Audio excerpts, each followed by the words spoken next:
여러분 안녕하세요. 오롱장입니다. 종부세 얘기가 이제 끊임없이 나오고 있죠. 뭐 위헌이다, 너무 많다, 3배가 늘었다, 5배가 늘었다, 아니 은퇴자들은 낼 돈이 없다. 여러 가지 얘기가 나오는데 되게 중요한 부분 중에 하나죠. 세금의 전가, 세금의 귀착 이 부분에 대해서 말씀드려 볼게요. 시청하시기 전에 구독하기, 좋아요, 멤버십까지 부탁드리고요. 제 정규 국기 강의는 좌측 하단에 안내가 되어 있으니까 필요하신 분들은 확인해 보시면 되겠습니다. 종부세 부담 세입자 전가? 정부는 쉽지 않다. 요새 나름 또 뜨거운 이슈예요. 그러니까 종부세를 내게 된 집주인이 세입자나 다음 매수인에게 세금을 전가할 것이다. 일단 제 의견을 말씀드리자면 저는 세금을 매기면 그 세금이 아래로 전가된다고 믿는 사람이고요. 그렇게 배웠어요. 근데 사실 제가 유튜브를 하면서 말씀은 드리지만 제가 그거를 막 어떻게 손에 만져지는 것처럼 딱 뚜렷하게 알고 있는 건 아닌데 어디 가서 대화를 해보나 책으로 읽어보나 현장에 가보나 나중에 데이터를 읽어보나 세금은 전가가 된다는 걸 느껴요. 물론 모든 게 무너져 내리고 녹아내리고 그러니까 시중에 돈이 위축이 되고 그리고 수요 공급상 공급이 압도적으로 많아서 그 재화 자체의 가치가 없거나 수요가 현격히 없어진 경우에는 눌린 경우가 아니에요.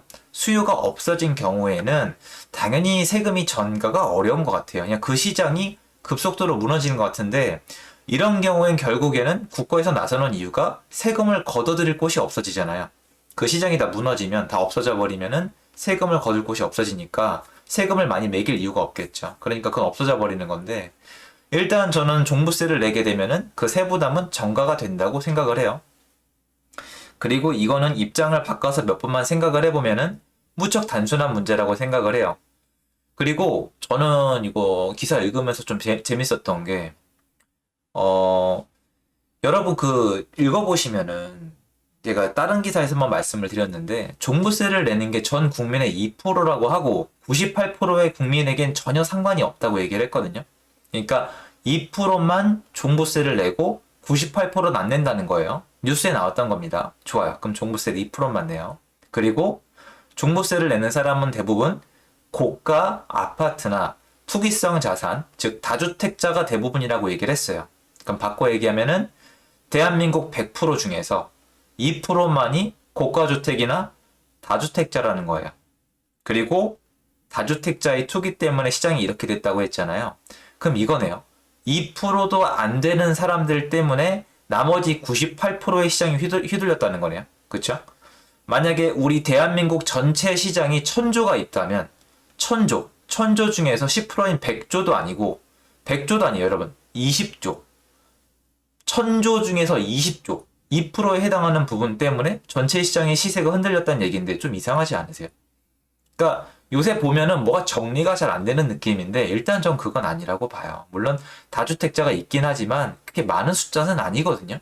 그러니까 2%밖에 안 되는데 종부세를 그 사람들이 내는 것도 맞는데 제 말은 그 사람들이 종부세를 많이 내는 건 맞는데 그 2%가 전체 시장을 움직일 만큼 힘이 없다고요. 부동산 시장은 주식 시장이랑은 좀 달라요. 어떤 세력이 만들어지기가 상당히 어렵습니다.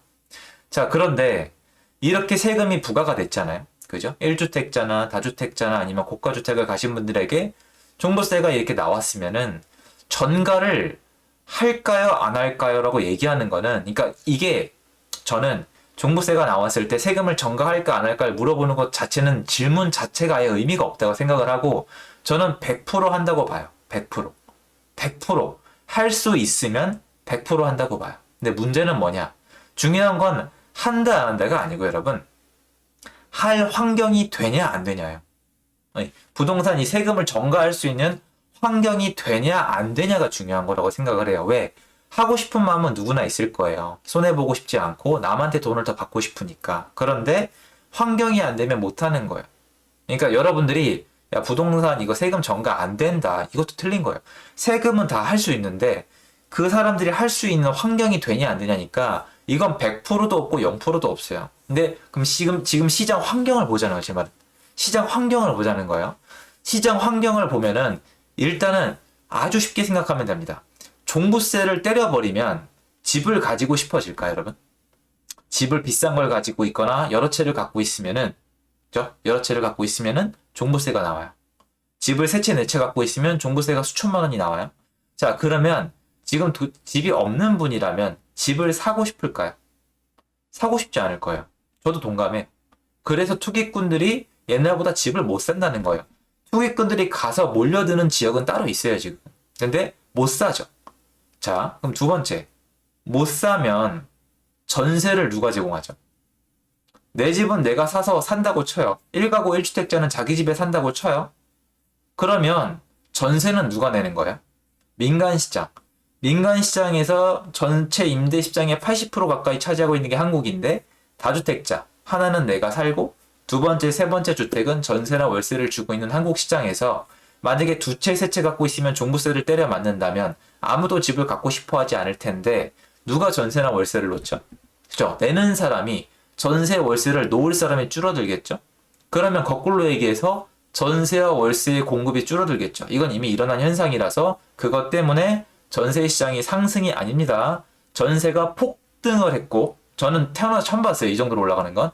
폭등을 했고 아파트로 올라갔고 빌라 올라갔고 생수까지 다 올라갔죠. 이것도 옛날에 그게 있던 일이 아니에요. 아주 희소한 케이스입니다.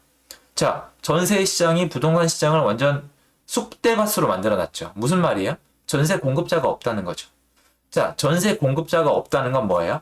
전세를 놓는 사람들, 월세를 놓는 사람들끼리 경쟁이 줄었으니까 이 사람들의 경쟁력이 올라간 거예요. 돌아올게요. 자, 이 사람들이 지금 종부세를 냈어요.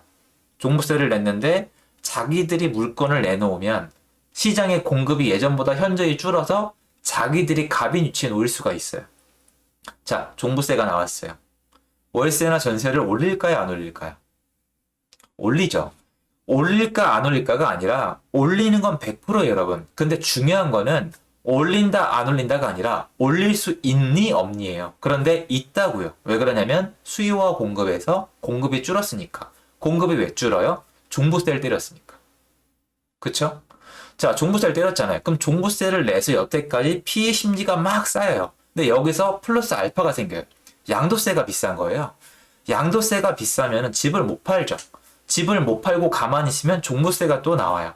그럼 양도세 때문에 못 팔고 계속 버티고 있다 보면 종부세를 계속 때려 맞거든요. 그럼 종부세를 내가 얼마 냈는지 머리 안에 들어있는데 여러분이 계산해 보시면 전세나 월세가 다 지금 다 전가가 안 돼요. 너무 많이 나와서. 제가 아는 분들 전화 돌려서 계산을 다 해봤거든요. 서울에 있는 주요 지역들은 전가를 해도 안 돼요.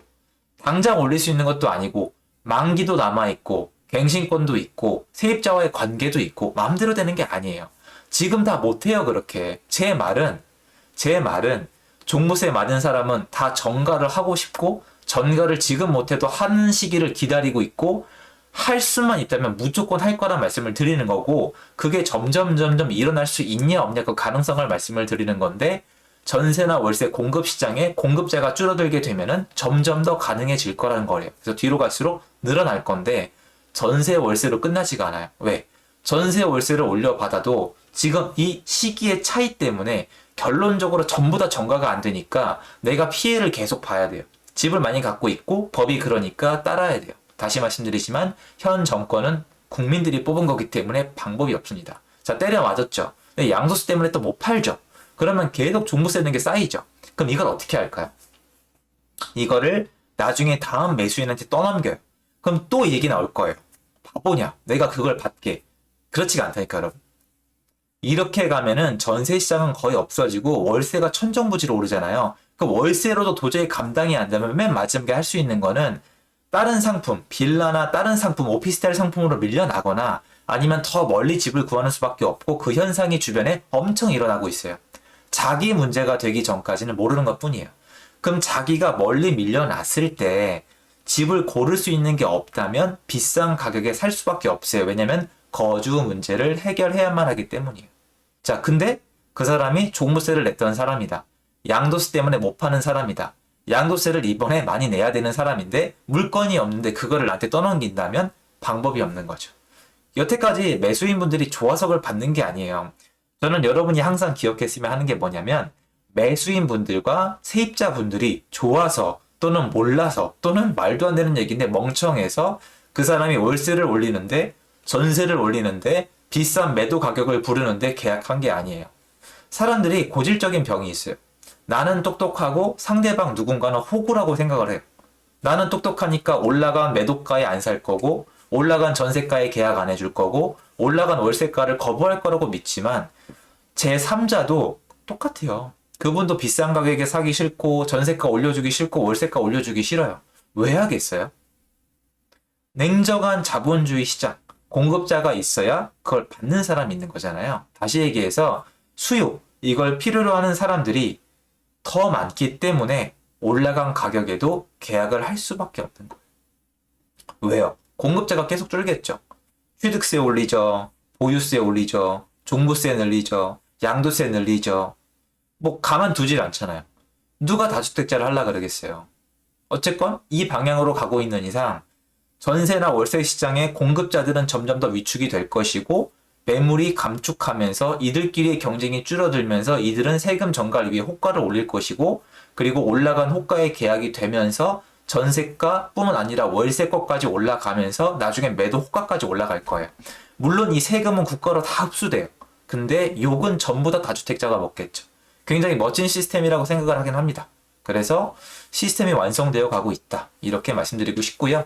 종부세 부담 세입과 전가, 정부는 쉽지 않다. 이거는 좋은 표현이에요. 뭐냐면 정부도 종부세를 전가하고 싶은 사람의 본능은 인정하고 있다고 저는 생각을 하는데 정부가 만들고 싶은 시장은 그 전가 자체가 어렵게 만들겠다는 게 아닐까 싶습니다. 하지만 제가 봤을 때 지금 시장에서 공급을 할 사람을 누르는 이상 글로 갈 수밖에 없지 않느냐 이 생각이에요. 그래서 여러분도 한번 이 부분에 대해서 생각을 해보시고 앞으로 내 경제 활동을 결정할 때 참고하셨으면 좋겠습니다. 제 영상 여기까지입니다. 감사합니다.